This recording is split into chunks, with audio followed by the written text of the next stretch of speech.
kuphela, nothi kubazali benu kuphela, nothi komakhelwane kuphela, nothi esikoleni kuphela, kodwa kuNkulunkulu you are very very important. That is why noma uze umuntu omdala kuJesu ebuza ukuthi ngenze njani kuba ngene embusweni, uthi zalo, go back to the estate lapho khona uzokwazi ukutsheleka khona, ufundiseke khona. Kuyezwakala? So ke ngamanye amazwi kusho ukuthi uma ngabe uwumntwana ongekho discipline, ongena discipline, ongaphatheki, ongatsheleki, kusho ukuthi ngamafishane you belong to another kingdom. Yezwakala abantu abasha? Uma ngabe mhlambe uzwa ukuthi uyathukuthela, uma ngabe ukhuzwa, kufanele wazi ukuthi kukhona umoya osungenelele okusa ekubhubheni. Asikhumbuleke kukhona because iBhayibheli leli liyincwadi, it is not a religious book. This thing lengiphethe naleyo iphethe la. This book is not a religious book, kodwa it's like a constitution yombuso kaNkulunkulu. Uma ngabe ufuna ukwazana noma ukwazi kabanzi ngoNkulunkulu nangombuso wakhe nangawo uqobo, you go to this book. Kuyezwakala? Lidlula umzali wakho leli bhuku, lidlula abangani bakho leli bhuku. Liyaqondisa, liyakwazi ukutshela umuntu indlela okufanele ukuthi aphile ngayo. Kuyezwakala abantu abasha? Ngicela uthandaza Masikhosana before we sihambe kakhulu. Sikhuluma nabanye abantu la, we need a prayer. Ngicela nishayeleni izandla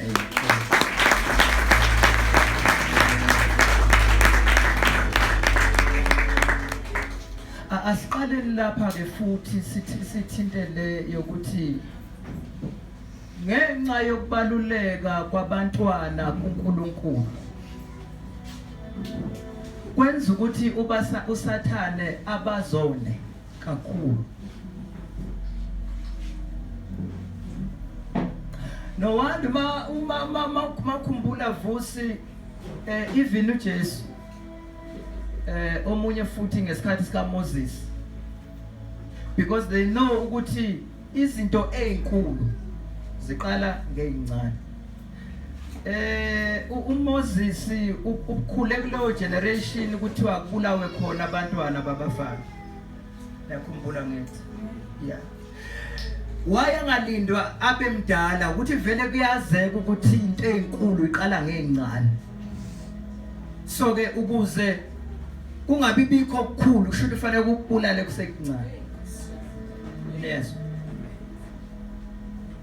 imvelo leyo kaSathane ukwenza njalo. Mawukhumbula nangesikhathi sika Jesu, because kuyazeka ukuthi into ezinkulu uqala ngeincane. Kufanele ukuthi kubhekwe abantwana besebancane babafana besebancane kwaze kwaqala ukuthi kusuka 2 years. Ngendlela uSathane abazonda ngayo abantu abasha. Now bese angithi uSathane uyenza into yakhe because iBhayibheli lithi corrupt umqondo wakhe. So ke uyazi ukuthi ulubonakalisa kanjani uthando kuwe izinto zika Sathane zivela zizinto eziheha ezimnandi. Siyayazi leyo abantu abasha. Umani phela siyaxoxa. Amen. It's our time siyakhuluma ningathuma. I know ukuthi uSathane uyakwazi ungenela abanye njengoba ngikhuluma nje is busy naye talking. Nawe uyabona ukuthi uyabona utshela into oyazi. No, awuyazi. Engikhuluma. I know imsebenzi yakhe mina. Kodwa ke asikhubekene khona sizosheshe siqede. Then ke into esisizayo bantwana bami ukubheka lithizwi lenkosi uqala kokuhlakanipha ukwenza njani wesaba uJehova. Encwadini enye yabaseFirst chapter 5 ndala sibhekeni nje kwa masinyana chapter 5 verse 10 and 11. No, chapter 6 verse 1.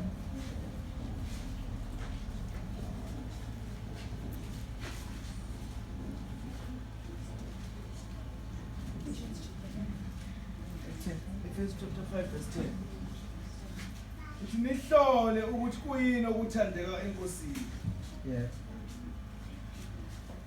Ningahlanganyeli imisebenzi kumnyama engenazithelo, kepha kunalokho nidalule. Ngokuba okwenziwa yibo ngasese kuyihlazo. Alright, chapter 6 verse 1. Iziluleko kubantwana nabazali. Bantwana lalelana abazali benu enkosini. Ngokuba lokhu kulungile, yazisa uyihlo nonyoko.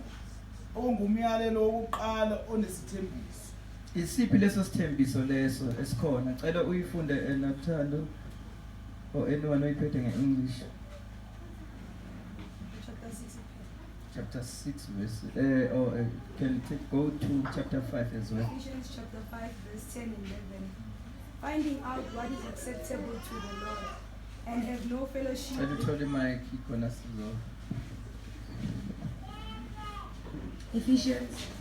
Ephesians chapter 5 verse 10 and 11. Finding out what is acceptable to the Lord and have no fellowship with the unfruitful works of darkness, but rather expose them. Ephesians chapter 6 verse 1 and 2. Children, obey your parents in the Lord, for this is right. Honor your father and mother, which is the first commandment with promise. Iyiphi promise leyo khulunywa ngayo bantu abasha? Iyiphi ipromise okhulunywa ngayo ukuthi makuthiwa hlonipha uyihlo nonyoko? Ukuze kwenzeke njani? Ukuze kwenzeke njani?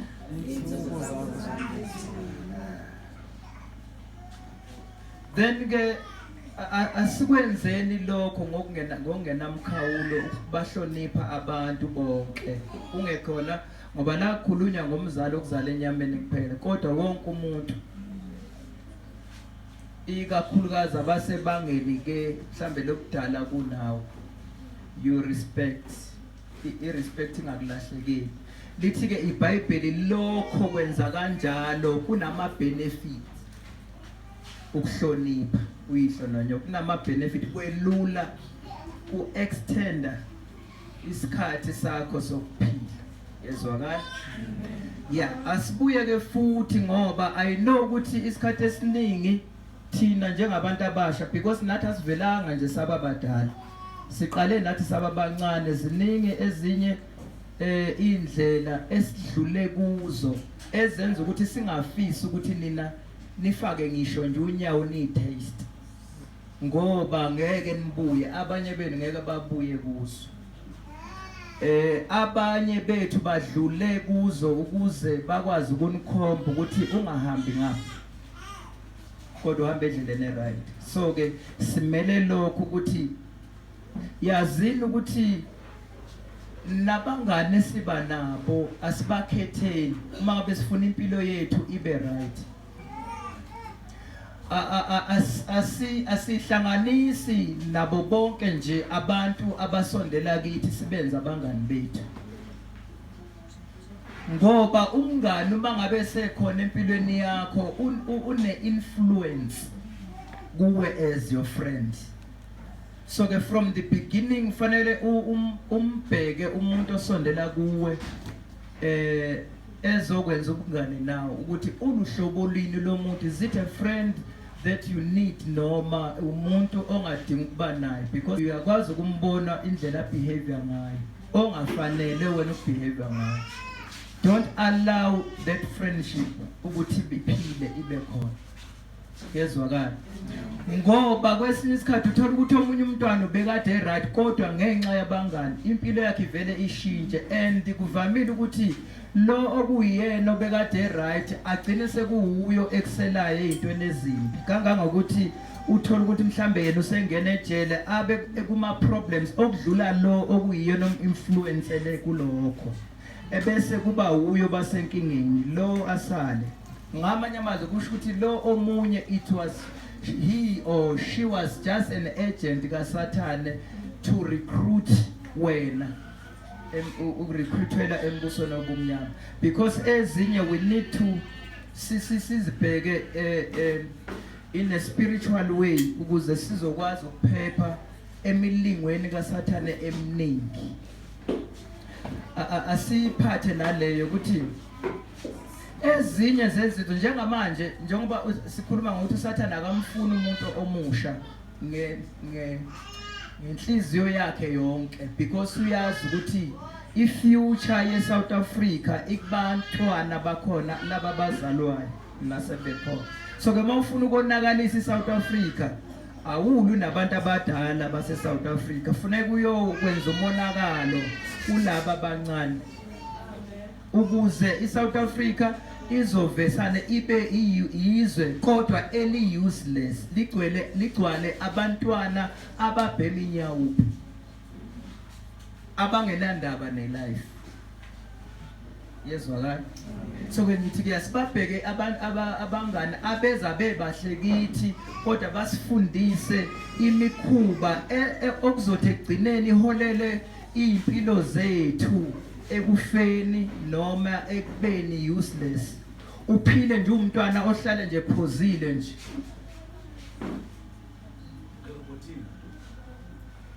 Mangabe sithi siyakubingelela ngithi mase ngiyoshona ukuthi sho iqalile impilo yakho iya distracted. Kezwakala ngoba enye into futhi lento lena edunga imqondo eyizidakamizwa including alcohol, utshwala, ama drugs nalokho, because kufanele nazi ukuthi uSathane uyayiletha into as a fashion because nithanda izinto. That is why now kusekulethwe bathi nithi yeah. So ke lapho uthola sebeyinqwatshanyana babhizi naleyo. Bona kubo into emnandi bahlanganisa njengamageng.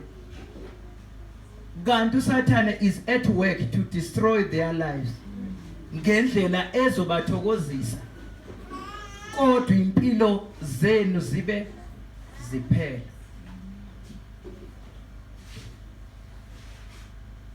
Sikhulumena ngathi so ke is very dangerous. Into eyenza ukuthi uSathane alethe kakhulu idakamizwa kubantu ukuthi uSathane akakwazi ukusebenza kahle ngomuntu osober. So ke kufanele uSathane uyipreparela indawo kuwe ngokuthi udakwe, so that because lapha ekudakweni ilapho khona is a platform right ukuthi akwazi ukuyisebenzisa. That is why uma umuntu esebhema ama drugs yonke le noma ephuza utshwala, izinto ezimbi zivela kakhulu kumuntu ekuthiwa udakiwe or lithi no hi shonini phela. Why kwenza kanjalo? It's because uSathane uyazi ukuthi kwesinye isikhathi uma usobha ubuye uhlale phansi hayi no ngathi akuhambi kahle, kodwa ukuze akwazi ukusebenza kufuneka kufuqele ngezidakamizwa so that azakhele iplatform yokwazi ukusebenza ngawo. Remember bantwana bami ukuthi umbuso kaNkulunkulu is looking for body, for your body. That's why lithi iBhayibheli anazi yini ukuthi imizimba yeni ithempeli likaNkulunkulu nomoya ongcwele uphila kuwo. Sezwana ngamanye amazwi umzimba wakho is very more than very important kuNkulunkulu, okuyena ozidalele umntwana wamenzo abakhona. Abanye bavela komama athi bebe ngabathola abantwana kwakhulekwa base bebakhona uSathane abalokhuza abantshontshe.